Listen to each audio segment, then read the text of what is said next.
Jadi guys, tingnan nyo yung aking bubong. Wag muna dito sa taas. Yan ang binabato lagi. Pero awa ng Diyos, wala naman na. Hindi na binabato. Ayan o, yan yun. Sa kaluwag na yan.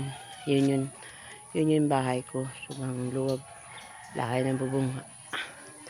Ang ano kasi niyan, yung sukat kasi niyan guys. Sukat yung bahay namin na yan. 24-30. 24-30. Yun ang sukat niyan. So, ayan. Ayan mga, yan yun o. Ayan yung ano ng bahay namin. So, yun, tinan mo yung ano, di pa nakukuha kasi nga, wala namang kukuha niyan. Hanggat wala kang, ano, walang kukuha niyan. Kaya, ayun guys, problema.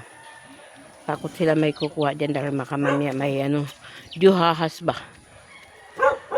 Mayroon ganun. Kaya, ayaw nilang kunin. Kaya lalo naman ako.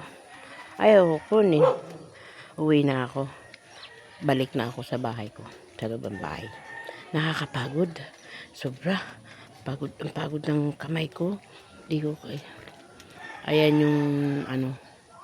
Papababa. Lalo na sa baba. Ang daming kalat.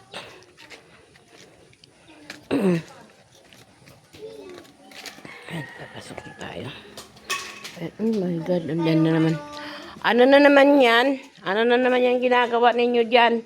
Ginawa niyo yung playground yung bahay Grabe kayo Wala nang katahimikan yung bahay ko